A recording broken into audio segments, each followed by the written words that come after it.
Hi hello guys, welcome back to another video. So இந்த லைவ்ல என்ன பார்க்க போறோம் அப்படின்னு பார்த்தீங்கன்னா 11th மேக்ஸ் தான் பார்க்க போறோம். ஸோ 11th மேக்ஸ்ல லைவ் ஆல்ரெடி ஒன்று போட்டிருக்கோம். அது என்னன்னு பார்த்தீங்கன்னா மேத்தமெட்டிக்கல் இன்டெக்ஷன் 4.4.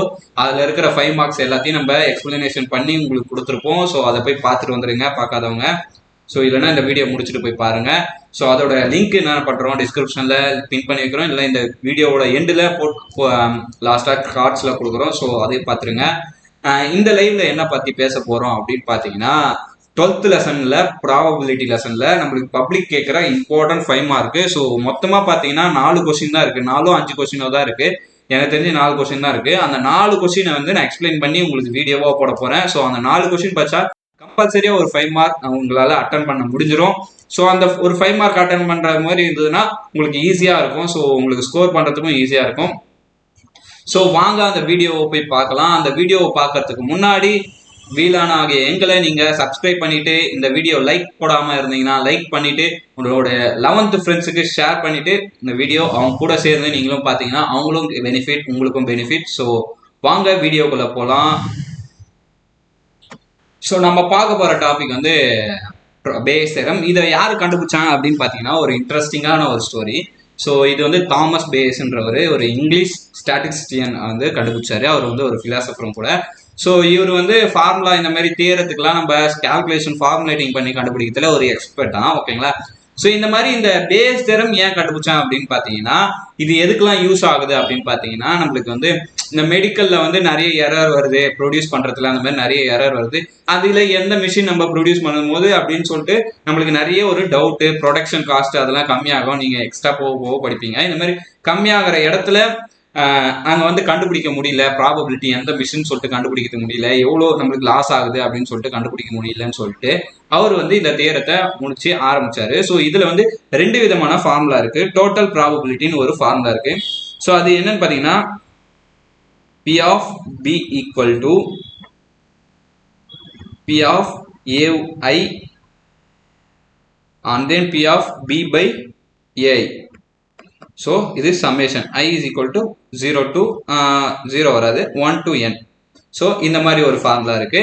வேற எப்படி இருக்குன்னா அப்படின்னு பார்த்தீங்கன்னா P of AI by B அப்படின்னு ஒரு ஃபார்முலா இருக்கு. ஸோ இது 2 தடவை எக்ஸ்பிளனேஷன் சொல்றேன். P of A1 by P of B by A1.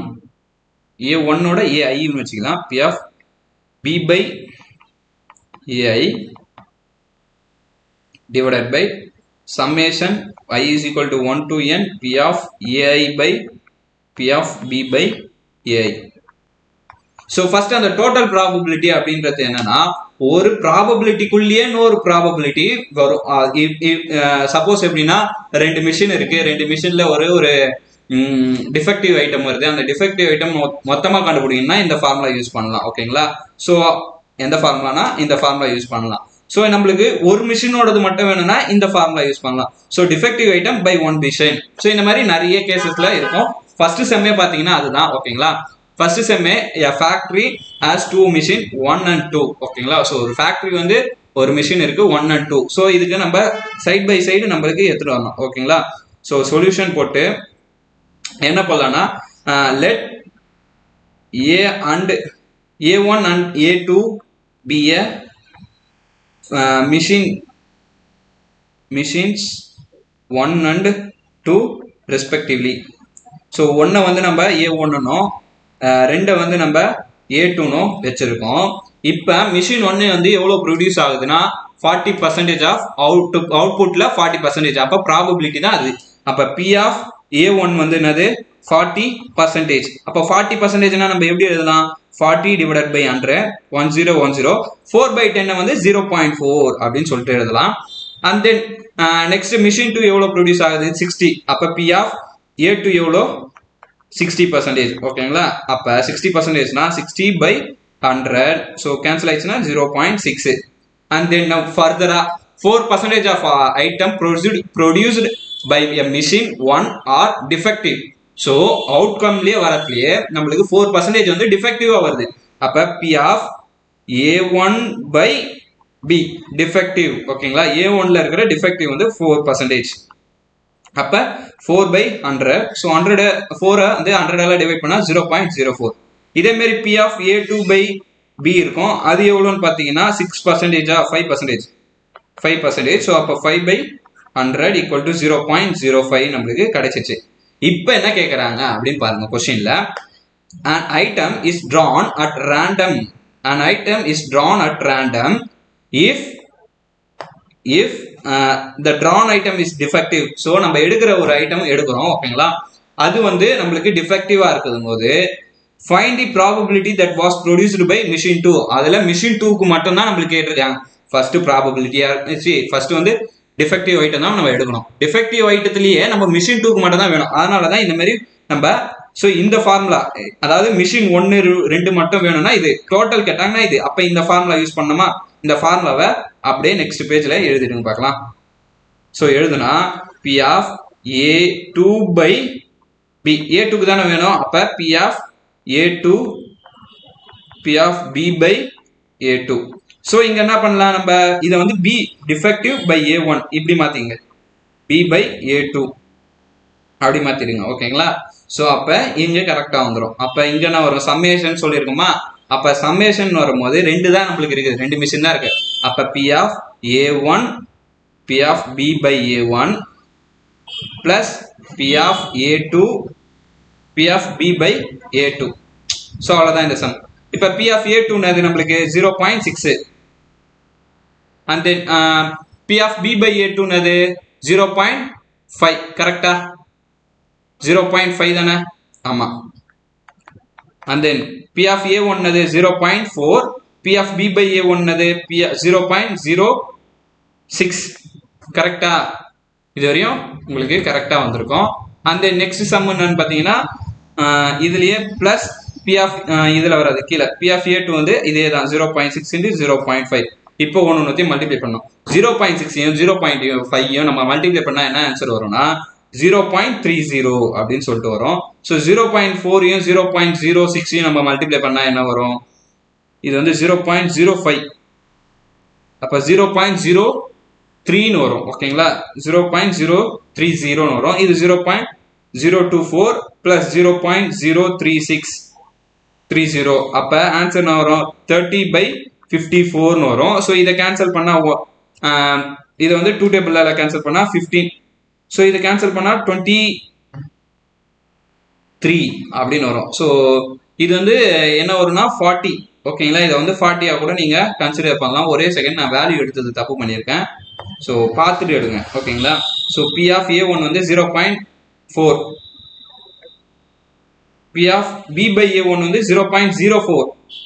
So நான் இங்கே வந்து மாற்றி எடுத்துருக்கேன் ஓகேங்களா. அப்போ இது வந்து 46 தான் மாறும், இது வந்து 16, இது வந்து 46 மாறும். அப்போ கேன்சல் பண்ணும்போது 23 வந்துடும். அதை தான் நான் சொல்ற வரேன் ஓகேங்களா. 2 டேபிள் எல்லாம் கேன்சல் பண்ண இதுதான் ஆன்சர். ஸோ அப்போ P of A2 by B என்னவா வரும், 15/23. இவ்வளோதான் மிஷின் எடுக்கிறோம் ஓகேங்களா. ஸோ இதுதான் இந்த சம். இந்த சம் ரொம்ப ரொம்ப ஈஸியான சம் ஓகேங்களா. இந்த சம் பார்த்தீங்கன்னா கம்பல்சரி 4 சம் தான் இருக்கு. இந்த 4 சம் நீங்க கம்பல்சரியா பார்த்தீங்கன்னா கம்பல்சரியா ஒரு 5 மார்க் உங்களுக்கு வந்துடும். இந்த சம்மே கூட கேட்கலாம்னு வச்சுங்களேன். இந்த மாதிரி நம்ம கிவன் எடுத்துட்டு இது எழுதுனாலே போதும் ஓகேங்களா. ஸோ அதுதான் மஸ்ட். இதுல வந்து பி வந்து நம்ம எதுவும் சொல்லலை. அப்ப let P be a probability of getting இல்ல பிபிஏ டிஃபெக்டிவ் ஐட்டம் அப்படின்னு சொல்றீங்க, டிஃபெக்டிவ் ஐட்டம் அப்படின்னு சொல்லிட்டு நீங்க முடிச்சுக்கலாம் ஓகேங்களா. ஸோ இதோட இந்த சம் முடியுது. வாங்க அந்த சம் பார்க்கலாம். இதே மாதிரி எக்ஸசைஸ் சம்ஸ் ஒன்று பார்த்துட்டு வந்துடலாம். ஸோ இந்த சம் பாருங்க. இந்த சம் என்னன்னா ஃபேக்டரி ஹாஸ் 2 machines ஓகேங்களா. ஸோ அதே தான், சேம் தான். ஸோ நம்ம எடுத்தா மட்டும் போதும். இதுல கொஸ்டின் மட்டும் நம்ம பார்த்து நம்ம சூஸ் பண்ணணும். அப்போ சொல்யூஷன் போட்டுக்கலாம். So let A1 and A2 be the event of item produced by machine 1 and machine 1 and machine 2 ஓகேங்களா. machines 1 and 2 respectively அப்படின்னு சொல்லிட்டு நம்ம எழுதிக்கலாம். இதுக்கப்புறம் நம்ம என்ன எழுதுவோம், let B be the event of drawing. எடுக்க தான் போறோம். event of drawing, drawingனா வரையறதுல எடுக்கிறதுன்னு அர்த்தம். drawing ஏ டிஃபெக்டிவ் ஐட்டம். ஸோ இதெல்லாம் நம்ம எழுதி வச்சுக்கணும் எப்பயுமே. இந்த மாதிரி தான் நம்ம ஸ்டார்ட் பண்ணாதான் நம்மளுக்கு மார்க் தருவாங்க. ஓகேங்களா, டிஃபெக்டிவ் ஐட்டம். இப்போ நம்மளுக்கு எவ்வளோ ப்ரொடியூஸ் ஆயிருக்குது, பி ஆஃப் A1 வந்து எவ்வளோ 60%. 60% என்னன்னு எழுதலாம், 60/100 எழுதலாம். அப்போ கேன்சல் ஆயிடுச்சுன்னா 0.6. பி ஆஃப் A2 என்னன்னு எழுதலாம், 40%. அப்போ 40%னா 40 divided by 100, so 0.4. and then further P of B/A1 வந்து 2% சொல்லியிருக்காங்க. அப்போ 2% என்னன்னு எழுதலாம், 2/100, ஸோ இது 0.02. B/A2 வந்து 4% சொல்லியிருக்காங்க. ஸோ 4% போட்டோம்னா 4/100, ஸோ 0.04. ஸோ இது வரையும் இந்த சம்லாம் முடிஞ்சிச்சு. இதுக்கப்புறம் என்ன கேட்டிருக்காங்க அப்படின்னு பாருங்க. If an item is drawn at random, what is the probability of defective item? So மொத்த டிஃபெக்டிவ் தான் இங்கே கேட்டிருக்காங்க. பர்டிகுலராக எந்த மிஷினும் கேட்கல. அதனால இது வந்து ஃபர்ஸ்ட் ஃபார்முலா வச்சு நம்ம போடணும். அப்போ P of B equal to summation I is equal to 1 to n P of AI P of B by AI போடலாமா? ரெண்டு தான் இருக்கு. அப்போ P of A1 P of B by A1 plus P of A2 P of B by A2. So substitute பண்ணனா வரும் பாருங்க. P of A1 அது 0.6, 0.6. ஓகேங்களா. P of B by A1 வந்து 0.02. இது வந்து 0.4. இதை சப்ஸ்டியூட் பண்ணால் 0.04. ஸோ இது ரெண்டுத்தையும் மல்டிப்ளை பண்ணிங்கன்னா என்ன வரும்னா 0.012 அப்படின்னு சொல்லிட்டு நம்மளுக்கு வரும். ஸோ 0.012. இது ரெண்டுத்தையும் மல்டிப்ளை பண்ணிங்கன்னா 0.016. நீங்கள் மல்டிப்ளை பண்ணிக்கிங்க. ஓகேங்களா.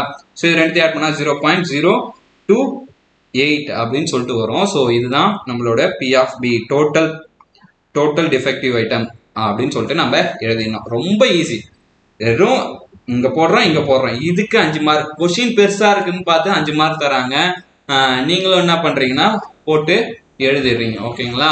ஸோ கொஷின் அதிகமாக இருக்குன்ட்டு நம்மளுக்கு மார்க்கும் கொடுத்துருவாங்க.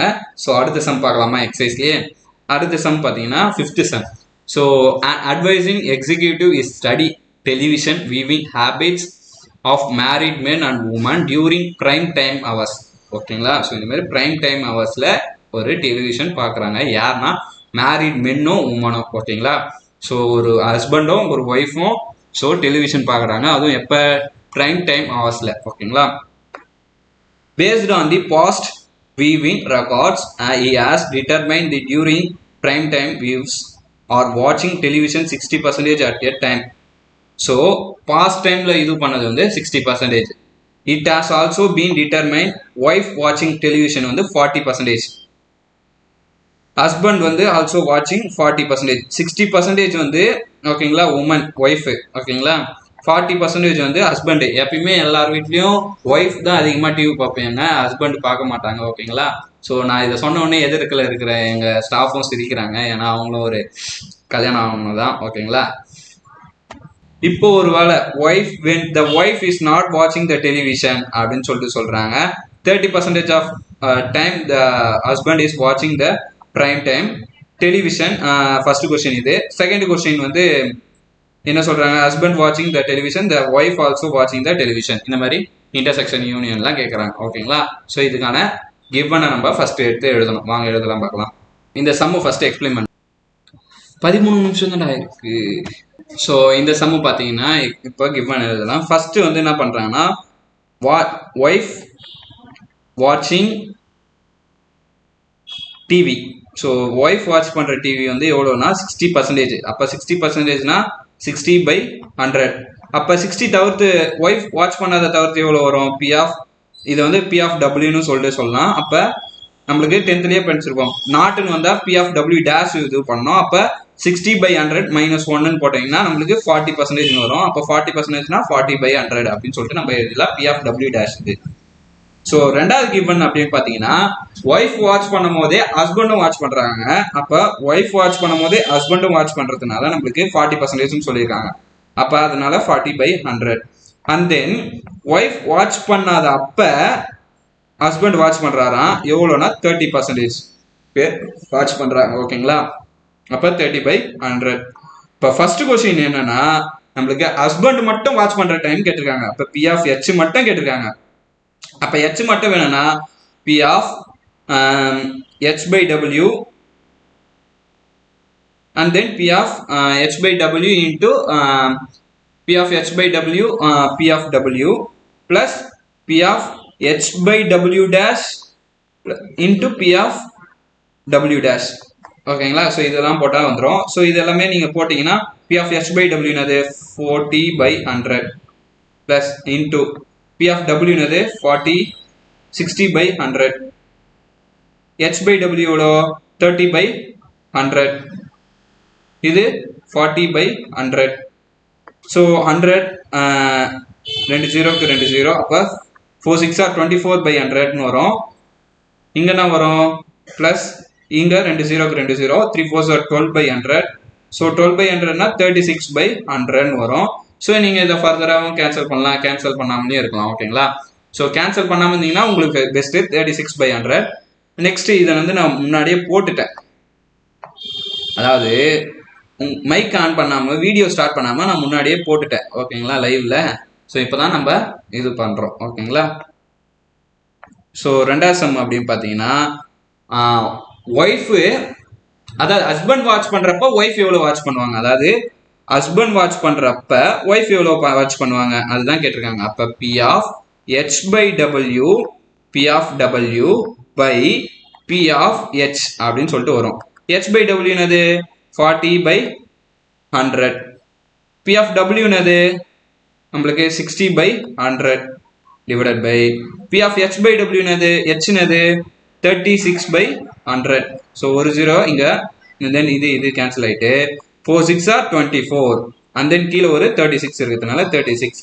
இதை கேன்சல் பண்ணிங்கன்னா 12 டைம்ஸ் வரும், இதை கேன்சல் பண்ணால் 18 டைம்ஸ் வரும். ஓகேங்களா? ஸோ அந்த இதை கேன்சல் பண்ணால் 6 டைம், இதை கேன்சல் பண்ணால் 9 டைம், இதை கேன்சல் பண்ணால் 2 டைம், இதை கேன்சல் பண்ணால் 3 டைம். அப்போ 2 by 3.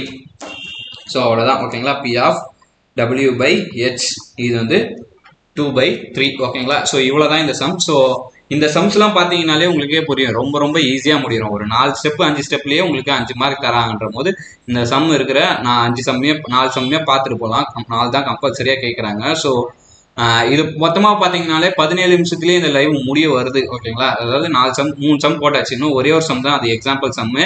So construction Jammu. So வாங்க பார்க்கலாம் அதை. ஸோ இந்த சம்மு பார்த்தீங்கன்னா என்னன்னு சொல்லிட்டு படிக்கிறேன் பாருங்க. ஓகேங்களா? ஸோ ஒரே செகண்ட் ஆன் பண்ணிக்கலாம். A construction company employs 2 executive engineer, 2 executive engineer இருக்காங்க. Engineering 1 does a work of 60% of an jobs of a company. Engineer 2 வந்து 40%. It is known from the past experience the probability of error when engineering 1 does a work வந்து 0.3, அதாவது 3%. ஓகேங்களா? அதாவது ஒர்க்கில் வந்து error இருக்கிற மாதிரி சொல்கிறாங்க. ஸோ இன்ஜினியரிங் 2 வந்து 4%ன்னு சொல்லியிருக்காங்க. Suppose a serious error occurs, work which engineer would guess did work, which என்ன பண்ணுவார்னா யார் வந்து அதிகமாக நம்மளுக்கு கம்மியாக, ஓகேங்களா, இட் மீன்ஸ் கம்மியாக நம்மளுக்கு எரர் பண்ணி நம்மளுக்கு ஒர்க்கு பெஸ்ட்டாக கொடுப்பாங்க அப்படின்னு சொல்லிட்டு கேட்குறாங்க. ஸோ சொல்யூஷன் ஃபஸ்ட்டு வந்து let A1 and A2 be a event of job done. Job வந்து டன் பண்ணுறதுக்கு job done by engineering 1 engineer 1 and 2. ஓகேங்களா? ஸோ ஜாப் வந்து 1 and 2க்கு ஆனால் இன்ஜினியரிங். இதில் எரர்னு ஒன்று இருக்குது பார்த்தீங்களா, அதுதான் let P be a event drawn from error. So சொல்லியாச்சு. இப்போ பி ஆஃப் A1 எவ்வளோ 60%, அப்போ 60 by 100 0.60ன்னு சொல்லலாம், இல்லை 6ன்னு சொல்லலாம். ஓகேங்களா? எது வேணாலும் சொல்லலாம், நான் 60ன்னு சொல்கிறேனே. பி ஆஃப் A2ன்னு அது சொல்லலாம் 40%, அப்போ 0.40. B of B by A1 எவ்வளோ 4%, 3%, அப்போ 0.03 கொடுத்துருக்காங்க. அதேமாதிரி B of B by A2 என்னன்னு கொடுத்துருக்காங்க 0.04. நம்மளுக்கு கேட்டிருக்க கேள்வி என்னன்னா, யார் இதில் கம்மியாக நம்மளுக்கு பண்ணி தருவா அப்படின்னு சொல்லிட்டு, எரர் கம்மியாக பண்ணுவாங்கன்னு சொல்லிட்டு. இப்போ P of B by A1 எரரை மட்டும் பேசுறது, A by B1 A1 by a1 by b. So எரரில் இது வந்து b by a1. So a1 by b ஓகேங்களா. எரர் வந்து யார் கம்மியாக பண்ணுவான். அப்போ b by a1னா p of a1 p of b by a1 divided by ரெண்டு பேர் டோட்டல் ஓகேங்களா. அப்போ p of a1 p of b by a1 இந்த அதே தான் சேம் ஃபார்முலா தான் a2 p of b by a2. So இதை சால்வ் பண்ணுங்க பார்க்கலாம்.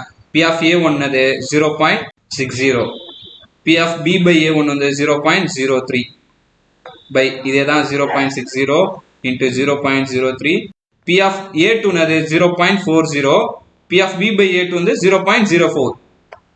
இதெல்லாம் மல்டிப்ளை பண்ணீங்கன்னா என்ன வரும்னா 0.03 0.60 மல்டிப்ளை பண்ணுங்க 0.018 வரும். அப்போ 0.018 பிளஸ் 0. இதை மல்டிப்ளை பண்ணா 0.016 வரும் ஓகேங்களா. ஸோ அப்போ இதை நான் பண்ணனா 18 பை இது ரெண்டுத்தையும் ஆட் பண்ணீங்கன்னா வரும் 34 வரும். ரெண்டு இதையும் இப்போ டிவைட் பண்ணுங்க ஓகேங்களா.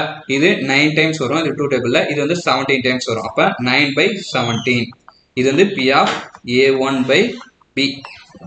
இதுக்கப்புறம் என்ன பண்ணணும், நம்ம p of a2 by b கண்டுபிடிக்கணும். ஸோ இவர் எவ்வளோ எரர் பண்ணியிருப்பாருன்னு சொல்லிட்டு p of a2 p of b by a2 கீழே நம்மளுக்கு டோட்டல் நம்ம அங்கே கண்டுபிடிச்சதை அப்படியே போட்டுக்கலாம். ஸோ மட்டும் இப்போ எழுதிடலாம். p of a1 p of b by a1 plus p of a2 p of b by a2. So இது எவ்வளோ நம்ம இங்கே கண்டுபிடிச்சி வச்சிருக்கோம். மல்டிப்ளை பண்ணால் 0.016. இதை ஆட் பண்ணால் 0.034. ஸோ அப்போ நம்ம எப்படி எழுதலாம், இதை 16 by 34ன்னு எழுதலாம். கேன்சல் பண்ணால் 9 டைம் வரும். இதை கேன்சல் பண்ணால் என்ன வரும் அப்படின்னு பார்த்தீங்கன்னா 34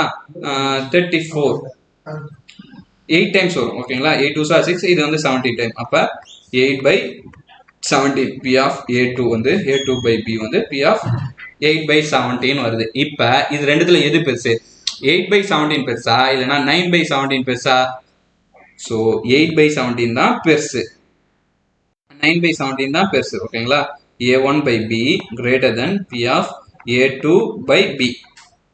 கரெக்டா? அப்ப யாரு நிறைய சான்ஸ் பண்ணுவா? அப்ப therefore the chance of error done by engineer E1 is greater than so E2. Engineering 1ஓட இன்ஜினியர் 2 வந்து என்ன பண்ணுவார்னா சான்ஸ் ஆஃப் எரர் வந்து அதிகமாக பண்ணுறாரு. ஸோ தேர்ஃபோர் சீரியஸ் எரர் வந்து இன்ஜினியரிங் 1 வந்து பண்ணுறாரு. அதை வந்து நீங்கள் லாஸ்ட் லைட்டில் எழுதணும். ஸோ அவ்வளோதான் இந்த சம்.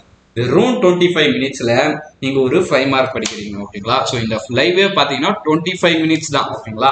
ஸோ இதுக்கப்புறம் நம்மளால எந்த ஒரு இம்பார்ட்டன்ட் சம்மும் கொடுக்கணும்னா நீங்கள் உங்களுடைய மனசில் இருக்கிற எந்த சம்மு வேணும்னு சொல்லிட்டு நீங்கள் கமெண்ட் பண்ணாதான் எங்களால் கொடுக்க முடியும் ஓகேங்களா. ஸோ அதனால் கமெண்ட் பண்ணுங்கள். ஸோ ஃபர்ஸ்ட்லேருந்து லாஸ்ட் வரையும் வாட்ச் பண்ண ஃப்ரெண்ட்ஸ் எல்லாருக்கும் நன்றிகள் ஓகேங்களா. ஸோ மறக்காமல் இந்த வீடியோவை லைக் பண்ணிவிட்டு உங்களுடைய 12th ஃப்ரெண்ட்ஸுக்கு ஷேர் பண்ணிவிட்டு போயிடுங்க. நீங்கள் எங்களுக்கு சப்போர்ட் பண்ணாதான் நாங்கள் ஸோ அதிகமாக வீடியோஸ் எடுத்து போட முடியும். ஸோ பட்ஜெட் ப்ராப்ளம் இருக்குது, நிறைய ப்ராப்ளம் இருக்குது. ஸோ அதனால தான் சொல்கிறேன், தயவு செஞ்சு சப்போர்ட் பண்ணுறீங்க. அதேமாரி நீங்களும் படிக்கலாம், நாங்களும் வளரலாம் ஓகேங்களா. ஸோ அந்த இந்த பாய் யுவர் ஆர்ஜே அருண். நெக்ஸ்ட் லைவ்ல சந்திப்போம். அது என்ன லைவ்னு சொல்லிட்டு உங்ககிட்ட தான் இருக்குது ஓகேங்களா. பாய்.